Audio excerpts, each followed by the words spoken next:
friends, வணக்கம். இன்னைக்கு தீப்ஸ் தமிழ் கிச்சன்ல நம்ம பார்க்க போற recipe homemade white sandwich bread. So யூஸ்வலாகவே நம்ம பிரெட் யூஸ் பண்ணி டோஸ்ட் செய்வோம், இல்லைனா வந்து சாண்ட்விச் ரெசிபிஸ் எல்லாம் செய்வோம். ஸோ நீங்கள் இந்த பிரெட் வந்து மேக்ஸிமம் கடையில் தான் வாங்குவீங்க, பட் இது வந்து இன்றைக்கி வீட்டிலே எப்படி செய்கிறதுன்னு பார்க்கலாங்க. உங்களுக்கு சாண்ட்விச் ரெசிபிஸ் எல்லாம் செய்ய இன்ட்ரெஸ்ட் இருந்ததுன்னா மறக்காமல் என்னோட potato sandwich, carrot sandwich, bread omelette ரெசிபிஸை செக் பண்ணுங்கள். இங்கே இருக்க லிங்க்கை கிளிக் பண்ணிங்கன்னா நீங்கள் அந்த ரெசிபிஸ் பார்க்கலாம். ஸோ இப்போ வந்து இந்த ஹோம்மேட் ஒயிட் சாண்ட்விச் பிரெட் எப்படி செய்கிறதுன்னு பார்க்கலாம். இதுக்கு பொருட்கள் என்னென்னு பாருங்கள்.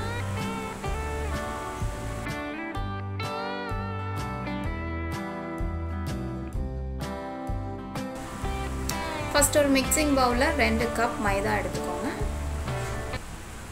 அது கூட 1 டீஸ்பூன் ஈஸ்ட், இதை வந்து நீங்கள் பேக்கிங் ஷாப்பில் வாங்கிக்கலாம். அப்புறம் 1 டீஸ்பூன் உப்பு, 1 டேபிள் ஸ்பூன் சர்க்கரை, இதெல்லாமே ஆட் பண்ணிவிட்டு இதெல்லாம் மிக்ஸ் பண்ணி விட்டுக்கோங்க.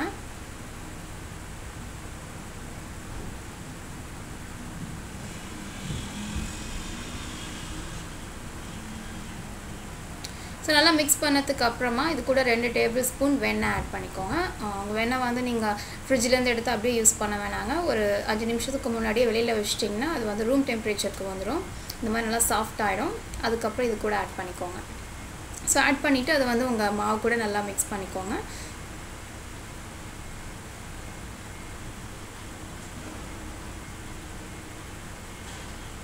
எல்லாம் மிக்ஸ் பண்ணிவிட்டு இது கூட ஒரு 1/4 கப் வெதுன்னு இருக்க பால் ஆட் பண்ணிக்கோங்க.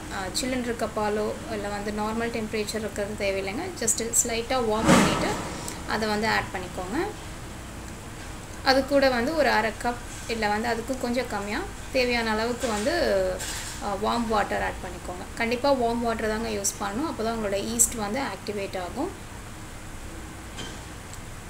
ஸோ கொஞ்சம் கொஞ்சமாக தண்ணி ஆட் பண்ணி இதை வந்து நல்லா லூஸான, அதாவது ரொம்ப டைட்டாகவோ ஹார்டாகவோ இருக்கக்கூடாது. உங்கள் மாவு ரொம்ப சாஃப்டாக நல்லா லூஸாக இருக்கணும். நம்ம சப்பாத்திக்கெலாம் பிசைவோம் இல்லைங்களா, அந்த மாதிரி.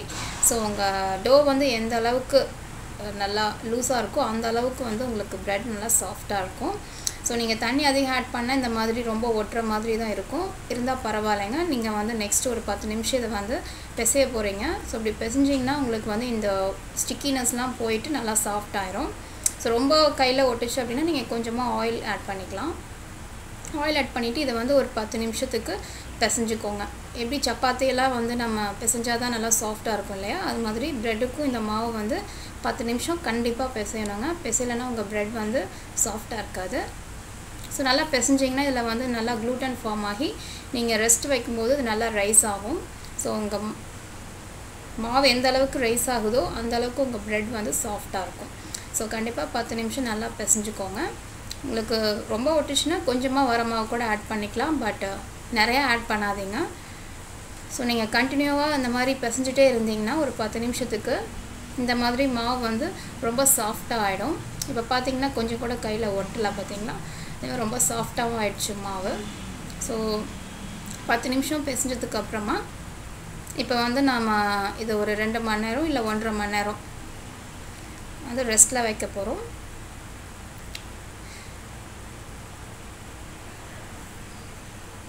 ஸோ பார்த்திங்கன்னா இது சுத்தமாக இப்போ ஒட்டலை, பார்த்தீங்களா. ஸோ கண்டிப்பாக 10 நிமிஷம் பிசைஞ்சுக்கோங்க.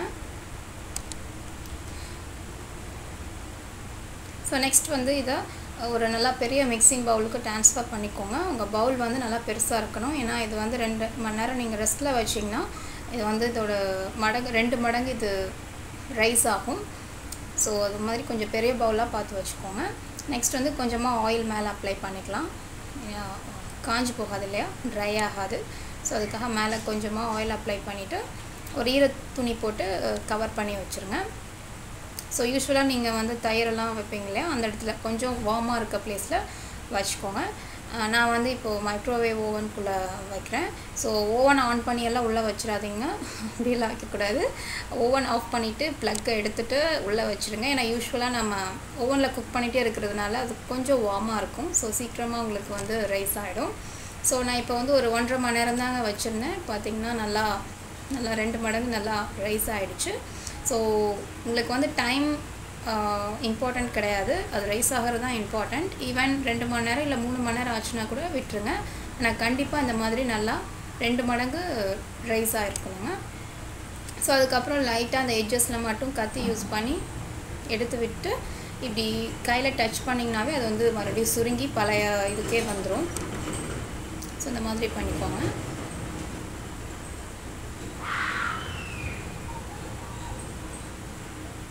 ஸோ இந்த மாதிரி பண்ணதுக்கு அப்புறமா உங்கள் ரோலிங் போர்டில் எடுத்துகிட்டு இதை வந்து லாஃப் ஷேப்க்கு பண்ணிக்கோங்க. அதாவது நம்ம யூஸ்வலாக அந்த ப்ரெட்டெல்லாம் வாங்குவோம் இல்லைங்களா, லாஃப் ஷேப்பில் அந்த ஷேப், இந்த ரெக்டாங்கிள் ஷேப்க்கு அதை செஞ்சுக்கோங்க. இந்த மாதிரி செஞ்சுட்டு நெக்ஸ்ட் வந்து உங்கள் லாஃப் பேன் எடுத்துக்கோங்க. இது வந்து உள்ளுக்குள்ளே பட்டரை யூஸ் பண்ணி ப்ரஷ் பண்ணிக்கோங்க. அப்போ தான் வந்து உங்களுக்கு ஈஸியாக வெளியில் எடுத்துடலாம் அது குக் ஆனதுக்கப்புறம். ஸோ பட்டர் அப்ளை பண்ணிவிட்டு உள்ளுக்குள்ளே இதை வச்சுருங்க. நெக்ஸ்ட்டு வந்து இதை மறுபடியும் நாம் ஒரு 3/4 மணி நேரம் இல்லை 1/2 மணி நேரம் ரெஸ்ட்டில் வைக்க போகிறோங்க. மறுபடியும் இது வந்து ரைஸ் ஆகணும். ஸோ ஈரத்துணி போட்டு கவர் பண்ணி மறுபடியும் ஒரு 40 நிமிஷம் இல்லை 30 நிமிஷம் வச்சிங்கன்னா போதும். இந்த மாதிரி ரைஸ் ஆகிடும். ஸோ இந்த லாஃப் பேன் நல்லா ஃபுல்லாக ஆகிற அளவுக்கு இது ரைஸ் ஆகிடுச்சு பார்த்திங்கன்னா. ஸோ இந்த அளவுக்கு அது ரைஸ் ஆகணுங்க. ஸோ கண்டிப்பாக 2 தடவை நீங்கள் ரெஸ்ட்டில் வைக்கணும். ஸோ அதுக்கப்புறம் ஓவனில் வைக்கிறதுக்கு முன்னாடி அந்த டாப் லேயரை மட்டும் நீங்கள் பால் இருக்கு இல்லையா, அதை யூஸ் பண்ணி ப்ரஷ் பண்ணிக்கோங்க. ஸோ தட் அது பேக் ஆகும்போது மேலே ட்ரை ஆகாது. அதே சமயம் உங்களுக்கு நல்லா சூப்பரான கோல்டன் ப்ரௌன் கலரில் அது பேக் ஆகிடும்.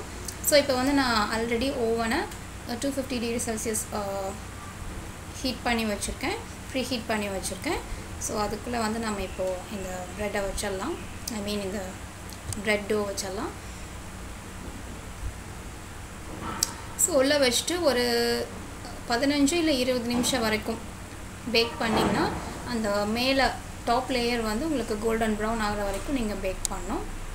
ஸோ நான் வந்து எக்ஸாக்ட்லி 18 நிமிஷம் பேக் பண்ணேங்க. ஸோ அதுக்கப்புறம் பார்த்திங்கன்னா இந்த டாப் லேயர் சூப்பராக ப்ரௌன் கலரில் ஆயிடுச்சு, கோல்டன் ப்ரௌன் கலரில். ஸோ இந்த மாதிரி கலர் உங்களுக்கு மேலே வந்தோடனே நீங்கள் வந்து வெளியில் எடுத்துடலாம். கண்டிப்பாக அது குக் ஆகிருக்கும். ஸோ இந்த ஓவன் டெம்பரேச்சர் அதே மாதிரி டைமிங்ஸ் வந்து உங்களோட ஓவன் பொறுத்துங்க. ஸோ ஃபஸ்ட் டைம் நீங்கள் ட்ரை பண்ணும்போது அதை பார்த்துட்டே இருங்க. அதை பேஸ் பண்ணி நெக்ஸ்ட் டைம் வந்து நீங்கள் சேம் டைம் செட் பண்ணிக்கலாம். ஸோ ஓவன் விட்டு வெளியில் எடுத்ததுமே மேலே கொஞ்சமாக பட்டர் அப்ளை பண்ணிக்கோங்க, இல்லைனா இந்த டாப் லேயர் வந்து ரொம்ப ஹார்டாக ஆகிடும். ஸோ பட்டர் அப்ளை பண்ணிவிட்டு இதை வந்து கூலிங் ரேக்கு ட்ரான்ஸ்ஃபர் பண்ணிக்கலாம். ஸோ சூடாக இருக்கும்போது நீங்கள் உடனே கட் பண்ண முடியாது இல்லையா. ஸோ கொஞ்சம் நல்லா வார்ம் டெம்பரேச்சர் வர வரைக்கும் இந்த கூலிங் ரேக் மேலே வச்சிடலாம்.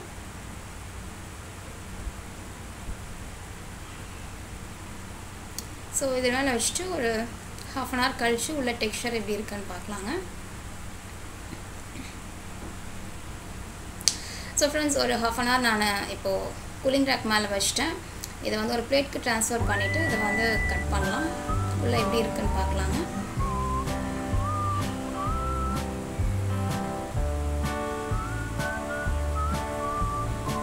லைட்டாக சூடாக இருக்கிறதுனால கட் பண்ண முடியல. ஸோ